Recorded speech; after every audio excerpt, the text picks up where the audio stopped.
You've reached Frontiers of Antiquity, a podcast exploring the places where civilizations collided, ideas traveled, and history changed forever. Thank you for listening.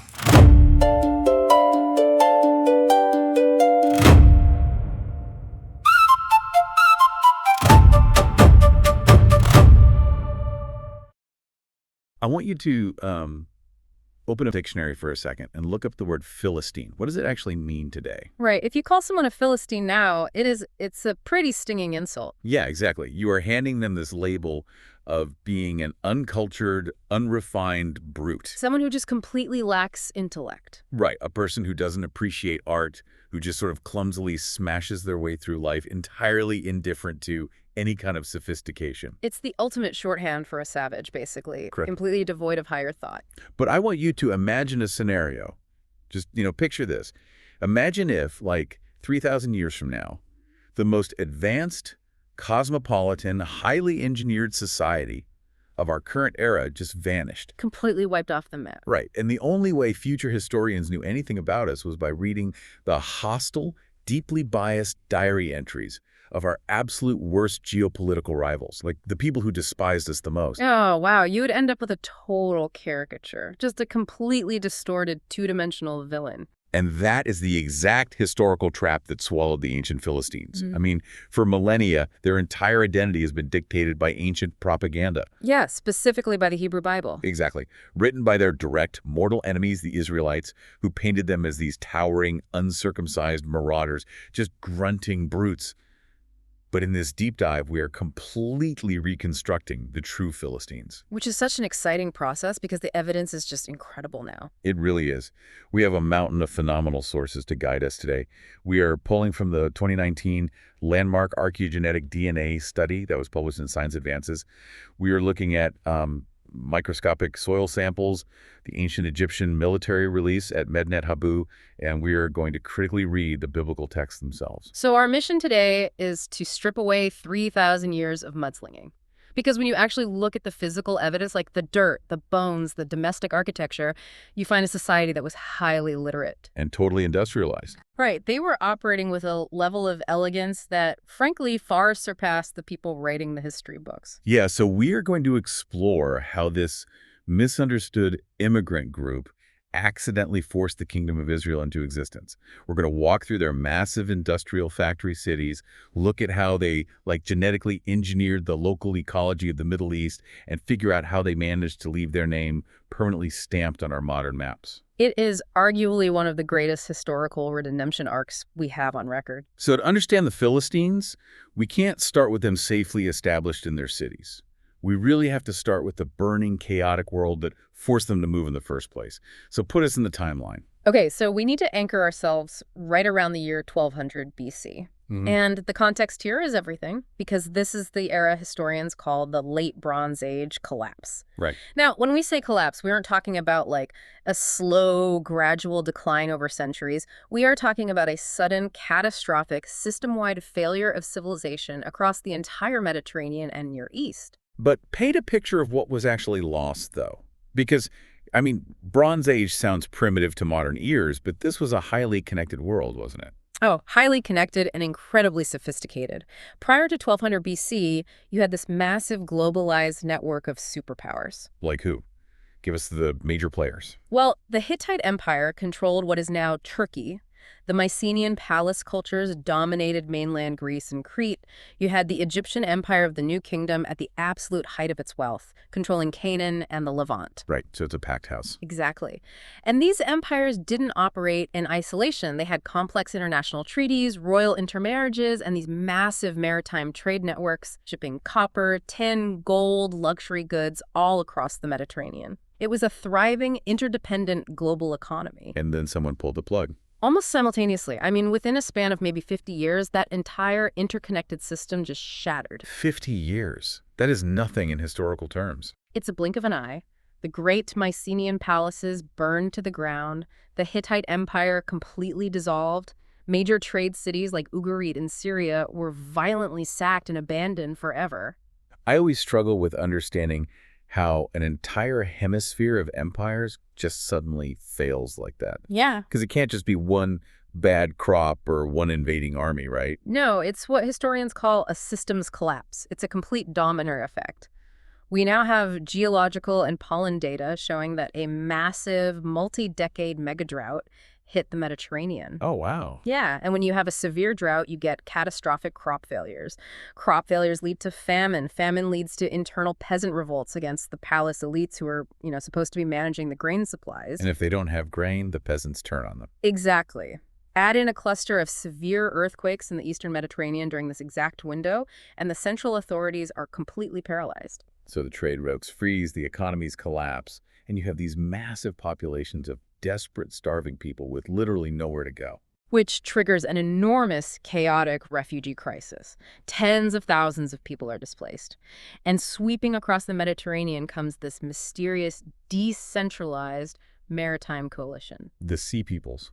Right. The ancient Egyptians referred to them broadly as the Sea Peoples. I want to focus on that Egyptian perspective for a second, because we actually have the receipts. Like, we have the physical text from the Egyptians detailing this encounter. We do. Pharaoh Ramesses III carved these massive, boastful reliefs onto the walls of his mortuary temple at Medinet Habu in Egypt. It's basically propaganda, right? Oh, totally. He essentially writes a propaganda piece detailing how this terrifying armada of foreigners swept down from the north, destroying everything in their path until, of course, Ramesses gloriously defeated them at the borders of Egypt. Naturally. And in these inscriptions, the Egyptians list the specific tribes making up this coalition. Among them, they name a group called the Peliset. The Philistines. The Philistines.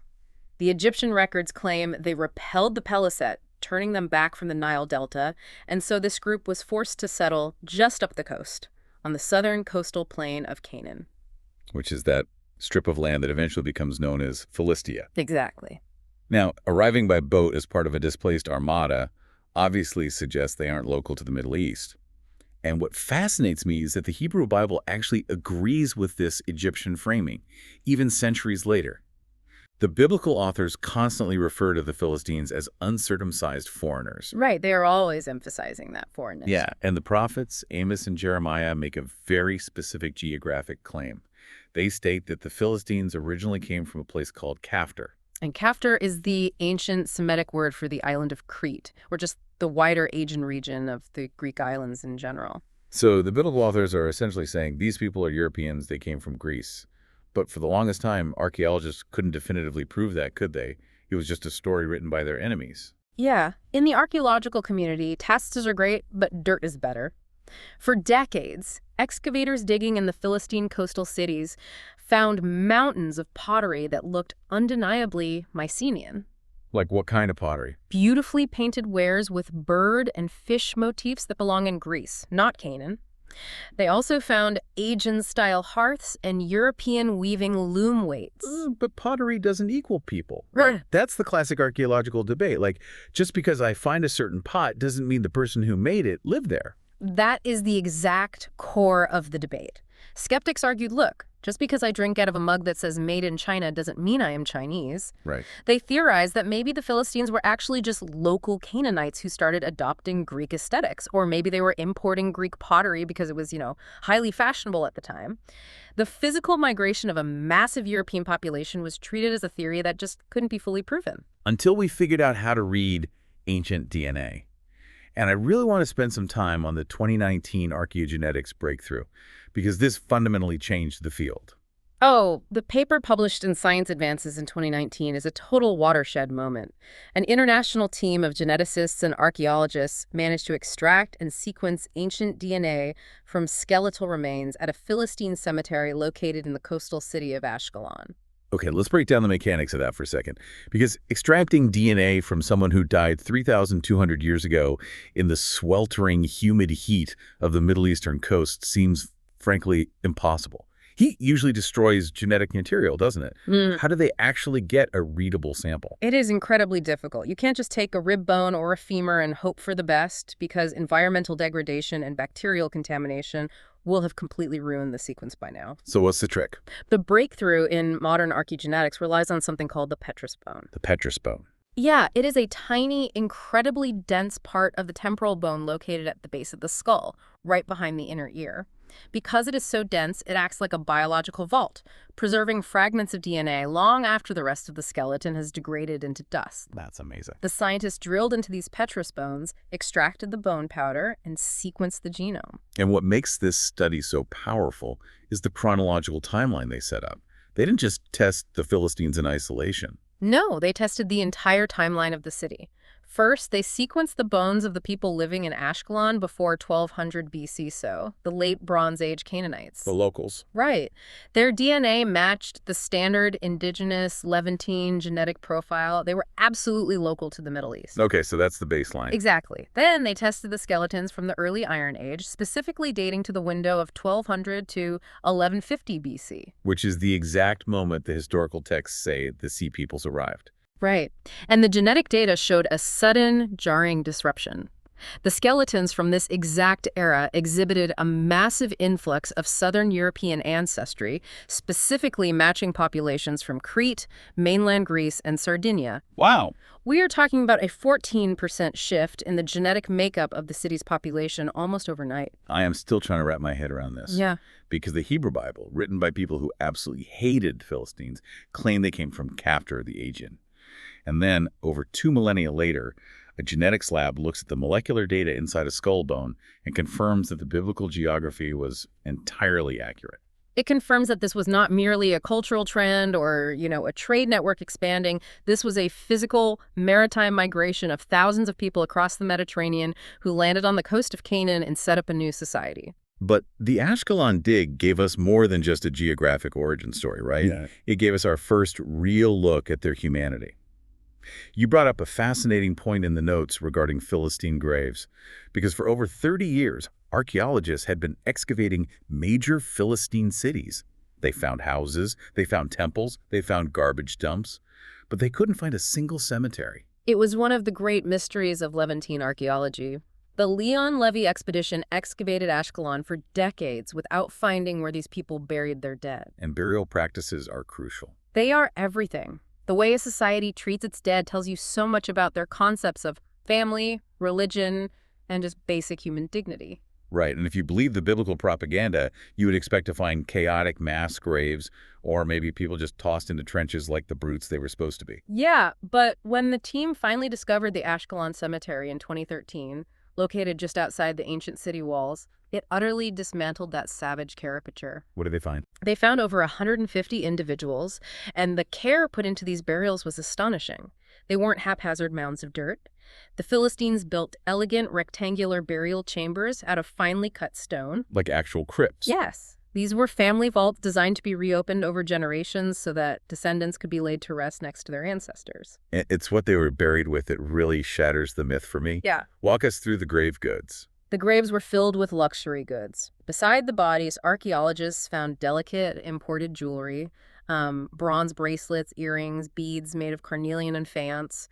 They found small, elegantly painted ceramic juglets placed intimately near the faces of the deceased. Wait, what was inside the juglets? Just water? No, through modern chemical residue analysis, using techniques like gas chromatography to analyze the microscopic lipids strapped in the porous clay, scientists discovered these jugs contained expensive botanical perfumed oils.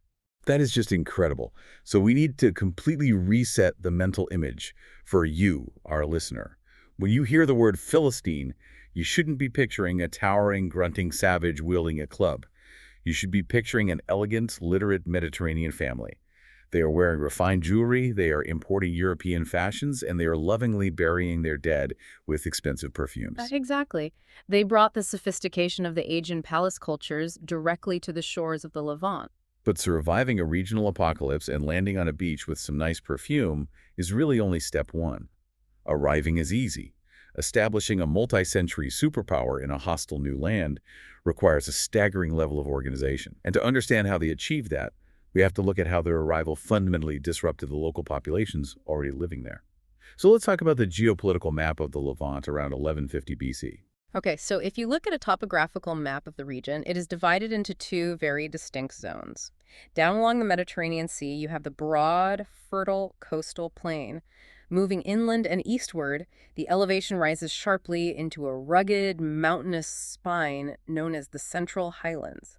And these two geographical zones were inhabited by two wildly different societies. Let's start in the mountains. Who was living in the highlands? Up in the Central Highlands, you have the early Israelite tribes. This is the period the biblical text refers to as the era of the judges. What does that actually mean in terms of daily life? Because, judges sounds like a formal legal system or a Supreme Court. Right, but it's actually the exact opposite. It was a highly fragmented tribal structure. There was no king, no centralized capital city, no standing army, and very little institutional infrastructure. The Highland Israelites were living in small, unfortified, rustic, hilltop villages. I picture a lot of rough stone and basically subsistence living. Very much so. They practiced terrace farming to grow crops on steep slopes, relying heavily on rainfall, and they lived in what archaeologists call four-room houses. What are those? They are simple, functional courtyard homes designed to keep livestock safely penned on the ground floor while the family slept upstairs. It was a decentralized, localized, frontier-style existence. If one village got attacked, maybe a charismatic local leader, a judge would rally a temporary militia of farmers to fight them off, but there was no national unity. Okay, and then literally right down the hill on the coastal plain, the Philistines established their society. And the contrast is just jarring. Yeah. Because they don't build rustic farming villages. They build the Pentapolis. 5 massive cities. Gaza, Ashkelon, Ashdod, Ekron, and Gath. The Pentapolis was a highly organized confederation of 5 heavily fortified city-states. Right. These were massive urban centers sprawling over dozens of acres, surrounded by colossal mud-pitched defensive walls that sat atop deep engineered stone foundations. The political structure of these cities is fascinating, too, because they weren't ruled by local village elders. We have a linguistic clue about how power operated in the Pentapolis, right? We do. Each of these 5 cities was governed by an autocratic ruler bearing a specific title, a sarin. The plural form is saranim. Now, linguistically, the word sarin is a complete anomaly in the Middle East. It has absolutely no Semitic roots. It doesn't connect to Hebrew, Canaanite, or Egyptian. So where does it come from? Linguists trace it back to an ancient Indo-European Aegean root word. It is the direct etymological ancestor of the ancient Greek word tyrannos. Wait, the root of our modern word tyrant. Yes. Now, in the ancient Aegean context, tyrannos didn't necessarily imply a cruel, evil dictator. It simply denoted an absolute centralized ruler who commanded a city-state distinct from a king who inherited power through a long-standing local dynasty. Oh. The Philistines brought this European political model with them. You have 5 powerful saranim, and while they each ruled their own city, they operated as a coordinated geopolitical syndicate. They could pool their wealth, their resources, and their armies. I want to take our listener inside the walls of these cities for a minute, because the urban planning and the domestic architecture of the Philistine elite highlight the cultural gap between them and the Highlanders in a way that just blows my mind. Yep. Walk me through an elite Philistine home. Well, if you walked into a Philistine public building or an elite residence in Ashdod or Ekron, you would feel like you were standing in a Mycenaean palace in Greece. How so? The climate in Canaan is totally different than the Aegean. That's what makes it so fascinating. Local Semitic architecture was built around open-air central courtyards to ventilate the home and deal with the oppressive Middle Eastern heat. The Philistines completely ignored the local climate. What do they do instead? They built their massive halls centered around a giant, stone-lined indoor fire pit. A central hearth. Why on earth would you build a giant indoor fireplace in a region that regularly hits 100 degrees in the summer? That sounds miserable. Because of cultural memory. This specific architectural layout is called a megaron. It is the exact blueprint used by the lords of the Aegean Bronze Age. The hearth wasn't just for warmth. It was the ceremonial, social, and psychological center of the European home. Oh, wow. Yeah, the Philistines were so attached to their ancestral identity that they engineered their Canaanite cities to mimic the homes they had lost across the sea. Then the engineering didn't stop at the living room, did it? No, it didn't. They plastered their interior walls with brilliant, aesthetic white lime plaster, a technique requiring high-temperature kilns to produce. And incredibly, beneath the floors of these homes and streets, they built complex underground stone drainage channels. Wait, they had underground plumbing? Yes, they engineered wastewater management systems to carry runoff and sewage away from the residential and public zones, directing it outside the city walls or into soakaway pits. So let's frame this for the listener. Imagine looking at a satellite map of the ancient Levant. Up the rugged mountains, you have a network of basically off-the-grid rustic cabins with no central leadership and dirt paths. Right. And right next door, on the flat, easily traversable coastal plain, you have a high-tech, master-planned metropolis with absolute autocrats, standing armies, monumental defensive walls, and underground municipal plumbing. The technological and organizational disparity was monumental. And disparity breeds pressure. Because if you have an organized, heavily armed urban machine expanding its agricultural territory, and right next door are these fractured, disorganized tribes, that is a powder keg. It creates an absolute existential threat for the Israelites. The Philistines possessed a highly professional soldier class, and because they lived on the flat coastal plain, they could utilize sophisticated chariotry, which was the ultimate superweapon of the ancient battlefield. Yeah, you can't drive a chariot up a mountain. Exactly. Chariots are useless in the steep, rocky terrain of the Israelite highlands, but on the plains, they are unstoppable tanks. And they had a massive technological edge when it came to their weapons, too. This is where the transition into the Iron Age becomes critical, right? The Philistines were master metallurgists. While the Israelites were still heavily reliant on softer bronze, the Philistines were pioneering the use of iron. The biblical text in 1 Samuel contains a fascinating complaint about this. What does it say? It explicitly states that the Philistines held a strict monopoly on blacksmithing. It says there was no blacksmith to be found in all the land of Israel, and if an Israelite farmer wanted to sharpen his plowshare or his axe, he was forced to go down to the Philistines and pay an exorbitant fee. Oh, so this is intentional economic warfare. They're keeping the Israelites disarmed. Like, sure, we will sharpen your farming tools, but we aren't going to teach you how to forge an iron sword. Exactly. The Philistines held all the strategic cards. So as the Pentapolis population grows, they naturally start pushing inland, seeking more territory and resources.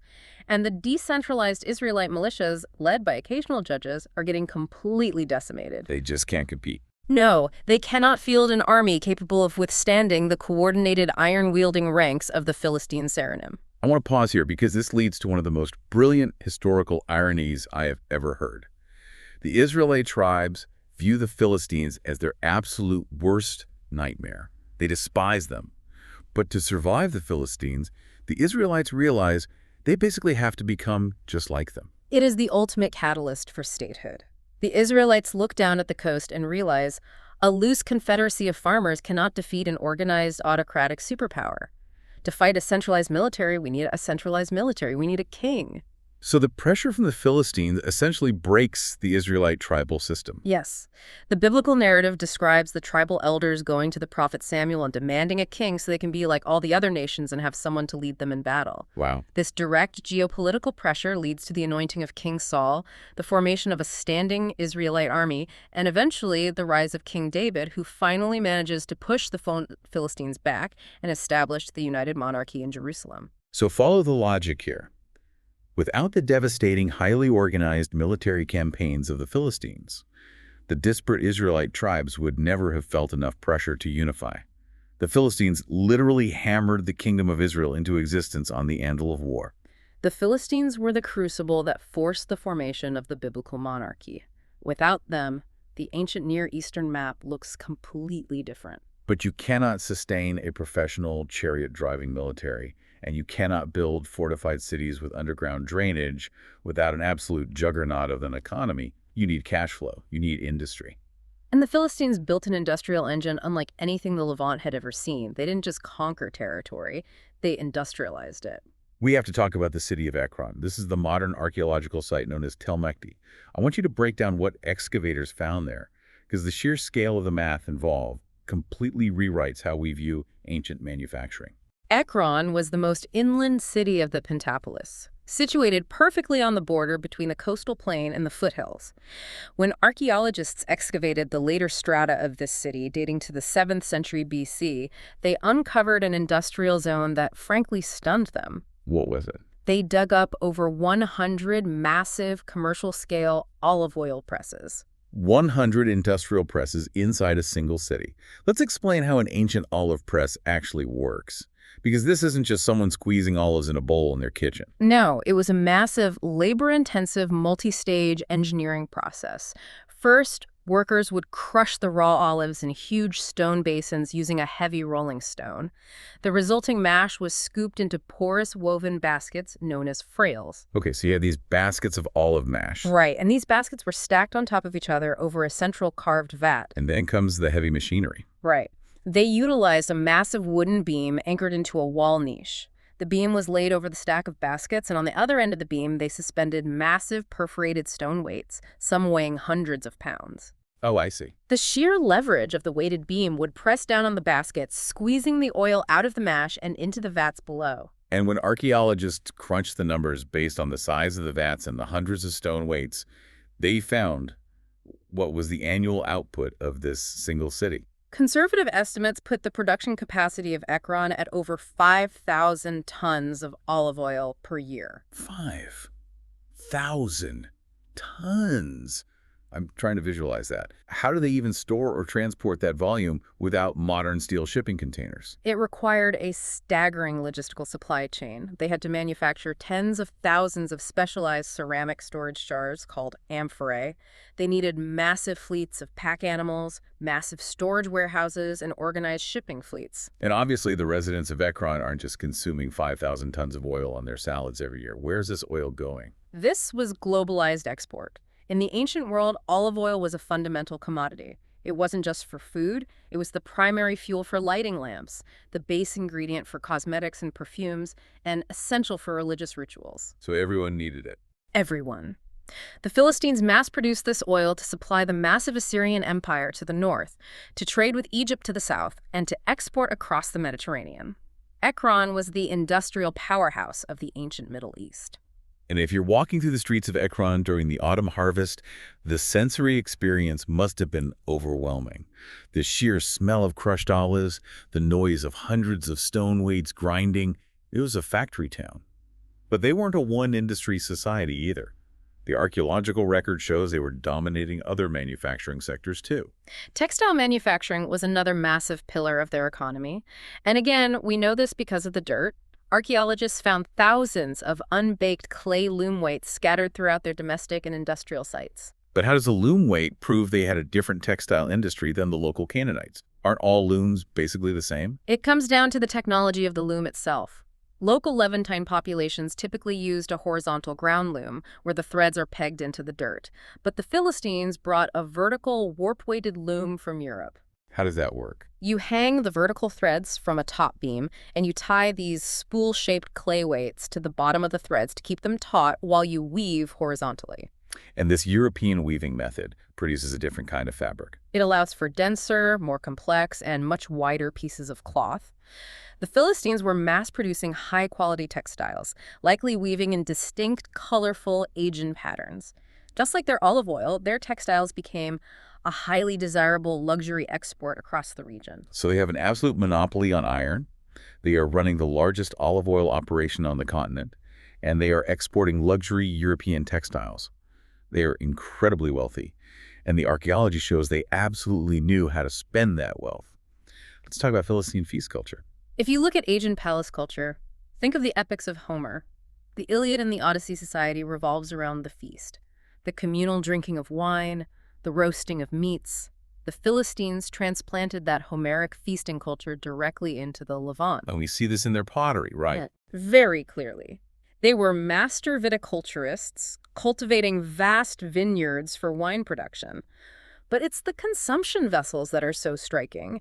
Excavations are full of huge ceramic vessels called craters. What are those? These are wide, beautifully painted mixing bowls. In Greek tradition, you didn't drink wine straight.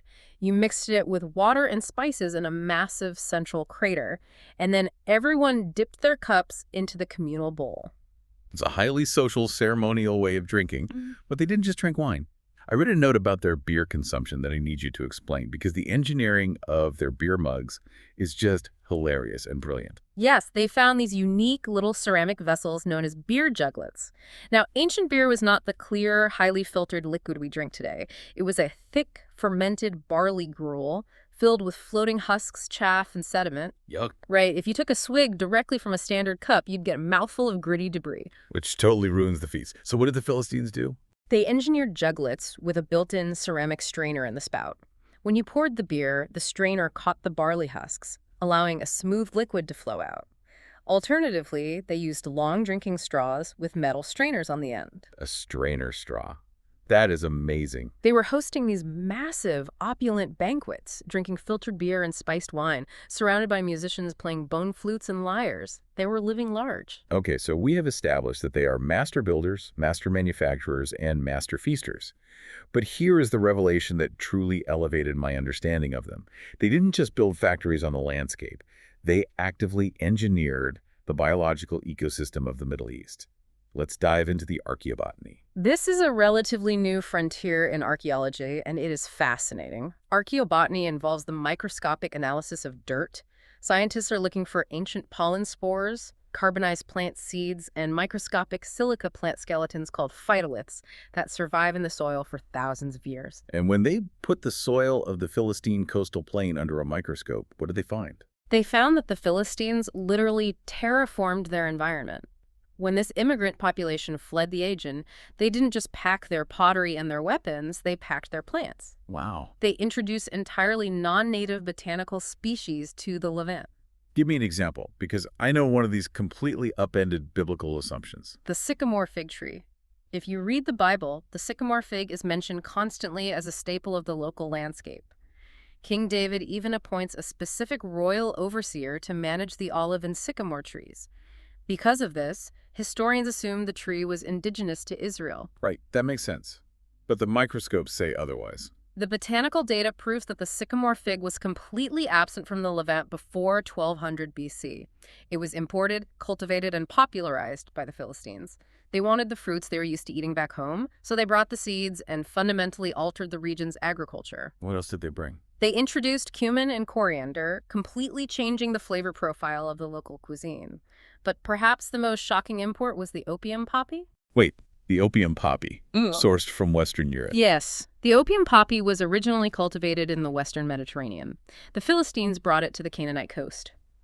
Residue analysis on specific ring-shaped ceramic jugs, which notably look exactly like inverted poppy seed pods, shows traces of opiates. So they're not just importing spices, they are pioneering early pharmaceuticals, anesthetics, and pain relief in the Middle East. Exactly. And their agricultural genius wasn't limited to imports. The archaeobotanists discovered that the Philistines were highly scientific farmers when it came to local flora, too.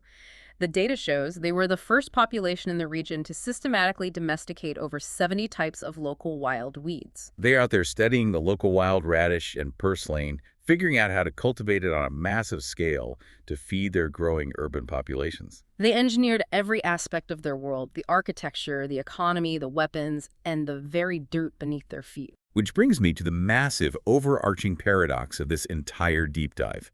I need you to help me reconcile this. If the Philistines were so powerful, if their military was superior, if their economy was generating 5,000 tons of olive oil, if they had the best technology, why didn't they conquer the entire Middle East? Why didn't they force the Israelites to start speaking Greek and building Megaron hearths?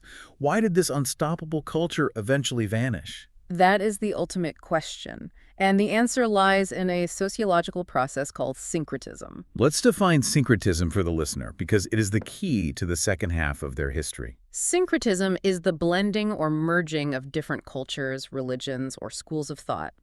When two distinct societies interact over centuries, they rarely stay pure. They borrow from each other, they adapt, and eventually the lines blur.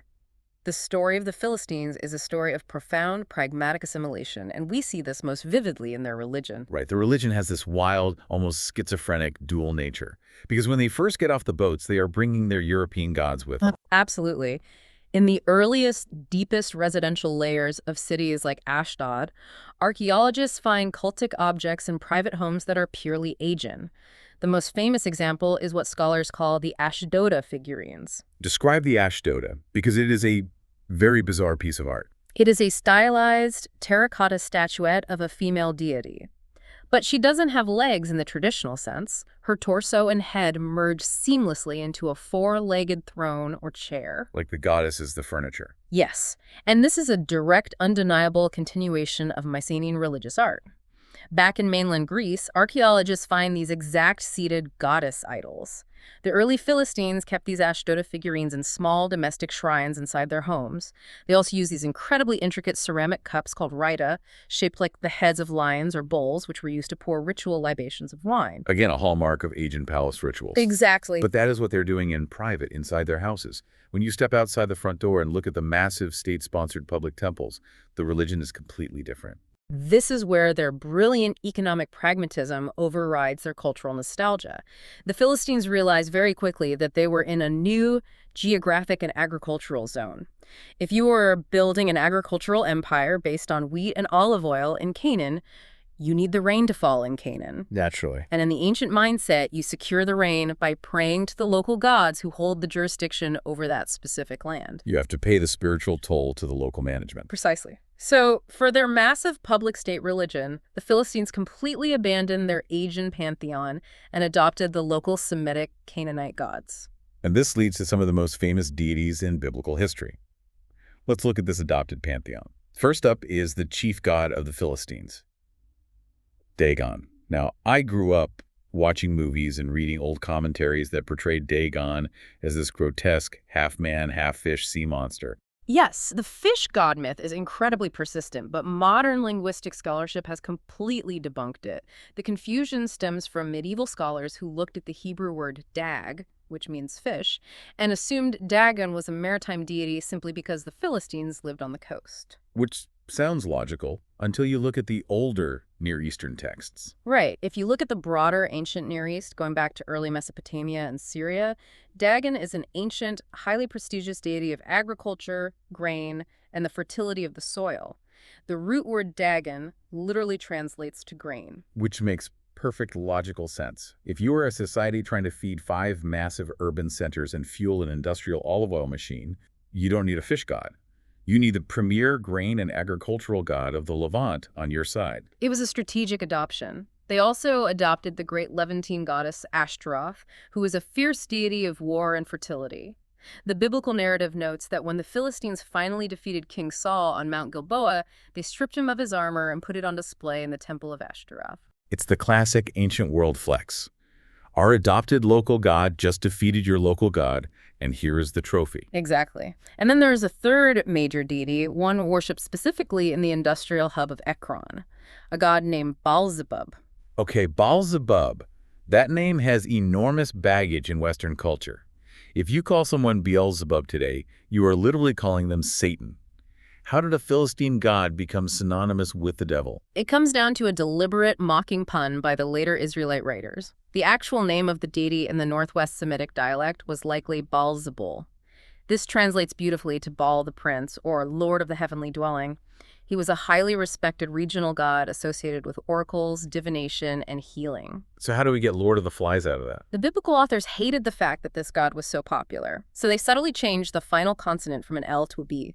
Baal-zebul becomes Baal-zebub, and Zebub in Hebrew means flies. Yeah, so they mockingly reduced the Lord of the Heavenly Dwelling to the Lord of the Flies, implying he was a god of garbage and rot. And that mocking title stuck for the next 3,000 years. But the irony is, before the name was ruined, this god was incredibly sought after. Even the Israelites secretly loved him, right? That is the best part. Baal-zebub was so renowned for his medical oracles that the biblical text in 2 Kings records a story where Ahaziah, the king of Israel in the north, suffers a terrible fall and gets severely injured. Instead of consulting the prophets of Yahweh, he secretly dispatches messengers to the Philistine city of Ekron to ask Baal-zebub if he is going to survive. I can just imagine the Israelite prophets pulling their hair out over that. The king of Israel gets hurt and immediately thinks, "Get me the Philistine doctors." It proves that the Philistine religious centers were deeply respected and integrated into the broader culture. They were completely embedded. But here is where the archaeology reveals an incredible physical manifestation of this syncretism. The Philistines may have adopted Semitic gods like Dagon and Ashtaroth, but the actual buildings they constructed to worship them in were entirely European. I want to focus on this because it solves one of the most famous architectural mysteries in the Bible. Explain how a Philistine temple was built.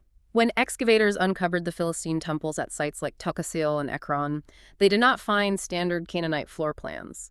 Canaanite temples were usually broad rooms. The Philistines built deep, rectangular main halls. And the massive roofs of these halls were supported by two primary wooden pillars, which rested on heavy carved stone bases positioned sequentially along the central axis of the room. Two central pillars supporting the entire roof structure. I know exactly where this is going. It is the exact mechanical blueprint for the biblical story of Samson. Break that down for us. In the book of Judges, the Israelite hero Samson is captured, blinded, and brought to the temple of Dagon in the Philistine city of Gaza to be mocked during a festival. The text specifically states that Samson asks a servant to guide his hands to the two middle pillars upon which the house stood. Right. He braces himself against them, pushes them apart, and the entire temple roof collapses, killing the Philistine lords. And for the longest time, architectural historians read that story and said, well, that's a myth. Canaanite temples don't have a two-pillar structural vulnerability. Pushing over a pillar wouldn't bring down the whole roof. They were right about Canaanite temples, but they were wrong about Philistine temples. The archaeology proved that the Philistines were building European-style megaron halls with a central two-pillar axis. If you dislodge those two specific pillars, the entire structural integrity fails. The archaeology perfectly validates the physical mechanics of the biblical narrative. It is a stunning moment of the dirt confirming the text. And inside these European-style temples, worshiping their Canaanite gods, they had a very specific way of dealing with their sacred trash. You mentioned earlier a term called a favisa. Explain what that is and why archaeologists love them. A favisa is a sacred refuse pit. When a temple has been operating for a century, it accumulates thousands of clay offerings, broken bowls, and animal bones from sacrifices. In the ancient mindset, an object dedicated to a god becomes holy. You cannot simply throw a holy bowl into the municipal garbage dump. It would be a total sacrilege. So how do you clean house? You dig a deep pit inside the sacred precincts of the temple itself, and you carefully bury the consecrated items. For an archaeologist, finding a favisa is like finding a time capsule. It provides a pristine, undisturbed, concentrated collection of the exact ritual items used in that specific era. It allows us to track exactly how their worship evolved over time. So their religion becomes this incredible hybrid, Aegean architecture housing Canaanite gods. But if we want to trace the ultimate disappearance of the Philistines, we really have to look at the most intimate part of their culture, their language. The linguistic vanishing act of the Philistines is the ultimate proof of their total assimilation. The trajectory of their language is fascinating because it illustrates how quickly pragmatism can erase ancestral identity. When the Sea Peoples first arrived around 1200 BC, they were speaking an Indo-European language. We know they brought an early writing system with them, an undeciphered linear script that closely resembles the Cypro-Minoan script used in Cyprus and Crete. Have we found long tablets or books written in this script? Unfortunately, no. We primarily find it scratched into small clay seals or pottery fragments, but we do have what linguists refer to as linguistic fossils. These are native Philistine words or names that survived because they were written down phonetically by their neighbors, like the Israelites or the Assyrians. We talked about the title Sarin coming from Tyrannos earlier. What about personal names? Are there famous Philistine names that prove this European origin? The most famous Philistine of all, Goliath, the giant from the city of Gath who fights young David. The name Goliath has no roots in Semitic languages. However, during excavations at Gath, archaeologists found a small pottery shard dating to around the 10th century BC with two non-Semitic names scratched into it. Oh, really? Yeah, the names were roughly spelled Alwet and Wallet. Linguists note that these share the same Indo-European etymological roots as the name Goliath, and they closely resemble ancient Lydian or Greek names like Aliats. So Goliath is a European name. Are there others? Yes. There is a famous Philistine king of Gath mentioned in the Bible named Achish. David actually flees to him for protection at one point. Centuries later, Assyrian imperial records mention a king of Ekron with the same name, but they spell it Ikasu. And what does that mean? Linguists have connected Ikasu directly to the ancient Greek word Akaios, which literally translates to Achaean or simply the Greek. King Greek. Yeah. That is incredible. So for the first few centuries, they are walking around with Greek names, speaking an Indo-European language. But as the centuries progress, what happens to that native tongue? It fades completely into oblivion. Think about the economic reality. If you are operating a factory city producing 5,000 tons of olive oil, and your primary clients are Phoenician merchants, Judean kings, and Assyrian diplomats, you cannot afford a language barrier. You have to speak the language of the market. You adapt to survive. Initially, they became bilingual, But eventually, generation by generation, they stopped teaching their children the old Aegean language. By the 8th and 7th centuries BC, the Philistines had entirely dropped their native tongue and adopted the local Northwest Semitic dialects. They were speaking a language mutually intelligible with Biblical Hebrew and Phoenician. And they started writing in it too. Which brings us to one of the most important archaeological artifacts ever discovered in the Levant, the Ekron royal inscription. I want you to break this artifact down because it perfectly encapsulates the entire Philistine journey in 5 lines of text. It is a stunning artifact. In 1996, the excavators Seymour Gitson and Trude Dothan were digging in the ruins of a temple in Ekron when they uncovered a massive, perfectly preserved limestone block. Carved into the stone was a 5-line dedicatory inscription. It dates to the early 7th century BC. And what language is it written in? It is carved in a West Semitic alphabet, and the language is a local Canaanite Phoenician dialect. The text reads, "The temple which he built, Ikausu, son of Padi, son of Eustichiu, son of Ada, son of Yair, ruler of Ekron, for Puji his lady. May she bless him and protect him and prolong his days and bless his land." Okay, let's dissect the layers of syncretism operating in that single paragraph of stone, because there's a lot going on there. It is a cultural masterpiece. First, look at the medium, Semitic script and Semitic language. Second, look at the genealogy. The ruler commissioning the temple has that Greek name we just discussed, Ikasu.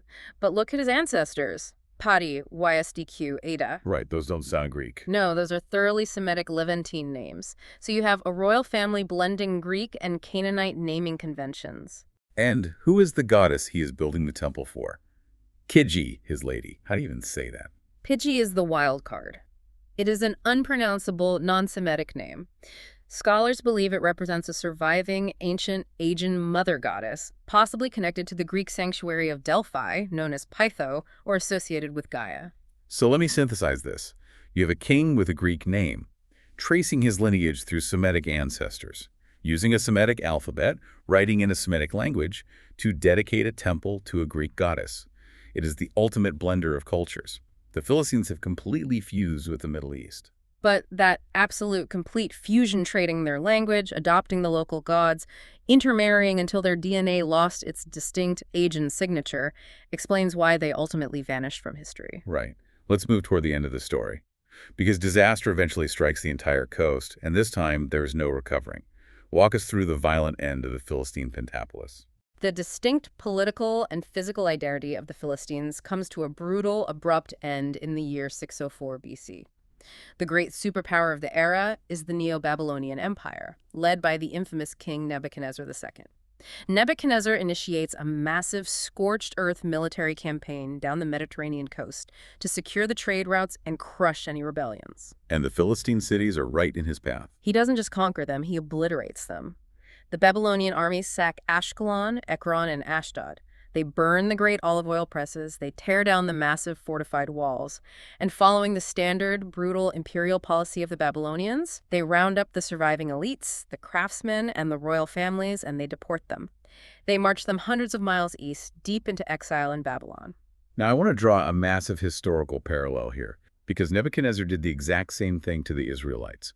It's a little over a decade later, in 586 BC, he besieges Jerusalem, burns the Temple of Solomon to the ground, and deports the Judean elites to Babylon. Yes, the Babylonian exile is a defining moment in biblical history. But here is the critical difference. The Judeans sat by the rivers of Babylon, maintained their strict identity, wrote down their scriptures, and eventually, decades later, they returned to Jerusalem and rebuilt their society. The Philistines were sent to the exact same exile, but they never came back. Why did the Judeans survive exile while the Philistines simply evaporated? It all comes back to assimilation. The Judeans survived because they had developed a rigid, exclusive, fiercely separate religious and cultural identity. They refused to blend. The Philistines, on the other hand, had spent the last 600 years successfully blending in. They were already worshiping regional Canaanite gods. They were already speaking the regional Semitic languages. So they had diluted their own culture to survive economically. Exactly. When you take a highly assimilated population and scatter them into the massive cosmopolitan melting pot of the Babylonian Empire, there is no rigid Philistine core left to hold them together. Within a generation or two, they simply married into the local Babylonian and Aramean populations. They lost whatever tiny threads of identity they had left. The Philistines vanished into the broader cultural fabric of the Near East. But they did leave a permanent monumental geographic legacy, because even though their cities were burned and their people were scattered, the ghost of their dominance over that coastal corridor haunted the maps of the ancient world forever. That is the ultimate irony. Centuries after the Philistines were destroyed, Greek historians like Herodotus were traveling through the Levant. When they described the region, they didn't name it after the Israelites or the Canaanites. They remembered the terrifying maritime superpower that used to control the shores. Herodotus referred to the entire region as Palestine. Philistine, the land of the Philistines. Yes. And later, when the Roman Empire crushed the Jewish revolts in the 2nd century AD, the Emperor Hadrian wanted to completely erase the Jewish connection to the land. So he formally renamed the province of Judea. He reached back into the ancient Greek histories and officially titled the province Syria Palestina. Which, of course, is the direct etymological and linguistic origin of the modern name Palestine. The Philistines lost their language, their religion, and their homeland, but their name literally shaped the cartography of the world up to this very day. It is an astonishing footprint for a society that was supposedly wiped out. It is a legacy that completely defies the caricature written by their enemies. And it brings us to a final, slightly provocative thought that I want to leave you, our listener, to ponder. I want you to think about the core irony of the Philistine survival strategy, because when you really look at the data, the DNA, the olive oil presses, the bilingual inscriptions, the Philistines survived and dominated for 6 centuries, precisely because they were so relentlessly willing to adapt. They compromised. They did. They assimilated. They realized that clinging stubbornly to their ancestral language or their European gods would isolate them, so they traded those things away for economic dominance and political harmony. They executed the ultimate playbook for how an immigrant population can succeed and thrive in a completely foreign environment. They became indispensable to the region. Yes, but in doing so, in being so willing to bend and blend, they engineer their own cultural extinction. When the Babylonians finally scattered them, there was nothing distinct left to hold on to. There was no Philistine left to preserve. So here is something to chew on as you go about the rest of your day. We constantly debate the merits of assimilation versus preserving distinct cultural identities. When a society completely assimilates, is that the ultimate key to its long-term success, or is it the exact mechanism that guarantees it will eventually be forgotten by history? It's a profound question that resonates far beyond the ancient dirt of the Levant. It touches on how every modern society operates today. It really does. Thank you for joining us on this deep dive into the true story of the Philistines. We took the hostile, biased diary entries of the rivals, tossed them out, and looked at the ancient DNA, the microscopic soil samples, and the industrial might of a forgotten superpower. Hopefully the next time you hear someone use the word Philistine as an insult, you'll remember the sophisticated, literate, perfume-wearing urbanites who changed the course of history.